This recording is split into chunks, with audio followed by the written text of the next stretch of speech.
প্রতিটা মানুষের জীবনে ভিন্ন ভিন্ন লক্ষ্য থাকে এবং সকলের চিন্তার মধ্যে পার্থক্য আছে এবং চিন্তা অনুসারেই মানুষ নিজের গুরুত্বপূর্ণ কাজ ঠিক করে। কারোর কাছে কাজ এবং ব্যবসা বেশি গুরুত্বপূর্ণ বলে মনে হয়, সেক্ষেত্রে পরিবারের কাছে গৌণ হয়ে যায়। কিছু লোক আছে আমোদ ও আরামের মতো জীবন কাটাতে চায়, ফলে তাদের কাছে কি হয়, কাজ সাথে সেভাবে প্রভাবিত হয়। সবার আগে আমাদের খুব সতর্কভাবে যে গুরুত্বপূর্ণ কি বিষয়গুলো আছে সেটা ঠিক করা উচিত। পরিবার, বন্ধু, অর্থ, কার্যক্ষেত্র, নাকি সামাজিক খ্যাতি, নাকি অন্য কিছু। বন্ধু, সমস্ত জ্ঞানী লোকেরা বলেন এবং আপনারা বইতেও পড়বেন যে পরিবার এবং কার্যক্ষেত্রের মধ্যে একটা ব্যালেন্স রাখা উচিত, কিন্তু প্রকৃতপক্ষে এমনটা সম্ভব হয়ে ওঠে না।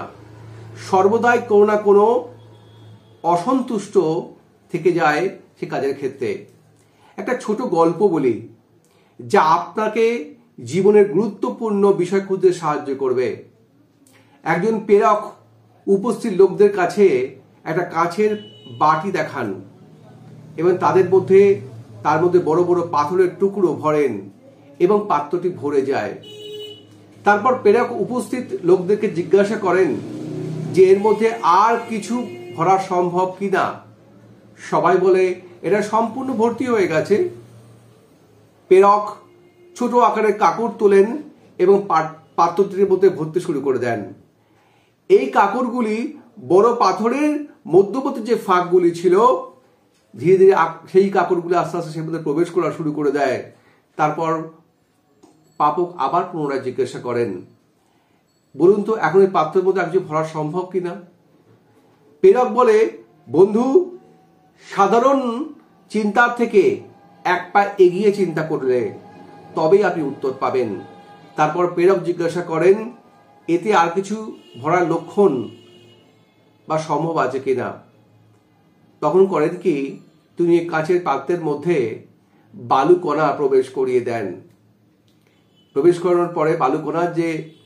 করানোর পরে যে গ্যাপগুলি ছিল ওগুলো নাড়ানোর পরে আবার কিছু বালুকণা প্রবেশ করিয়ে দেন।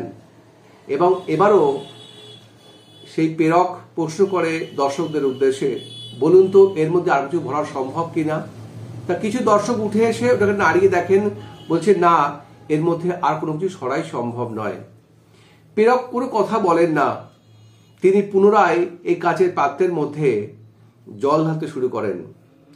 জল পাথর, কাঁকড়, বালির মধ্যে মিশে যে স্থান করে নেয়, তখন সমস্ত লোকরা মাথা নিচু করে দেয় এবং প্রেরক বলে, যদি বড় পাথরের স্থানে প্রথমে বালি দেওয়া হতো তাহলে এই পাথর ভরা যেত না, এবং যদি প্রথমে জল ভরা হতো তারপরে যদি পাথর দেওয়া হতো তাহলে জল উপচে পড়ে যেত।